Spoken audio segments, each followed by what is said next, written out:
everybody. So today we're going to be covering on angles in quadrilaterals. So let's take note of what quadrilaterals are first. They are basically four-sided figures. As you can see here, there are three shapes. So parallelograms, rhombus, trapezium. So let's recall some of their basic properties. For a parallelogram, the opposite sides here are of equal length and you have two pairs of parallel lines. For rhombus, it's slightly different where you have two pairs of parallel lines, but all four sides are equal to one another. Trapezium is a little different because you have again one pair of parallel lines only, and unless it's going to be a scaling trapezium, these two are not going to be of equal length. Five main angles that we'll cover within your quadrilaterals. We start off with the first one, which is on your opposite angles. So opposite angles is when these two angles here are going to be equal to one another, and it is often applied only in your rhombus or your parallelogram, and sometimes in your trapezium, but that only appears in one particular case, your isosceles trapeziums. So most of the time, you actually see just in your parallelograms and your rhombuses. So let's give you a pair of angles that we're talking about. We have your A plus angle B equals to angle G. The second one here would be your interior angles, and we're talking about these two, E and F. Now, sometimes we actually call these your consecutive angles as well, as these two angles are consecutive to one another. At the same time,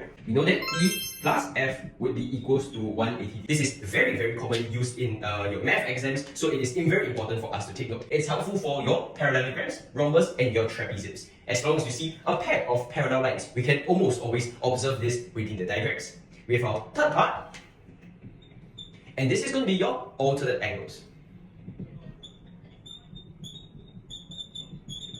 So what are alternate angles? They're basically these two angles over here that we can form by a so-called letter Z. Letter Z. Sometimes we're in school, we also call them the Z angles. So in this case over here, the example that is given inside this diagram here would be G equals to C plus D. Okay, this is actually not commonly taught in school, however, it is still very applicable in many of our quadrilateral-based questions. The fourth type of angles that we'll see here would be your corresponding angles. So you can see from G and H.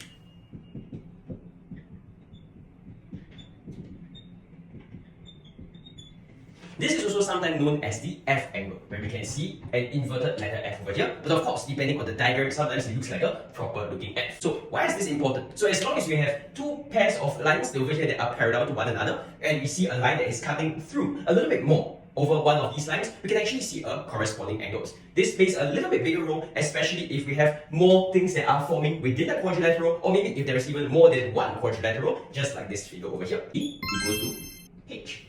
And the last main property here would be the rhombus, the properties of a rhombus.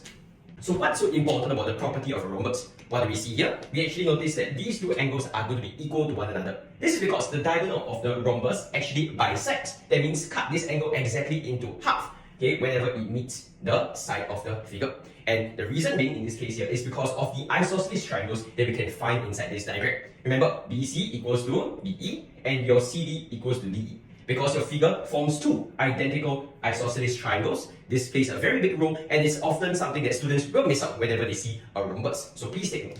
We have your C equals to angle D.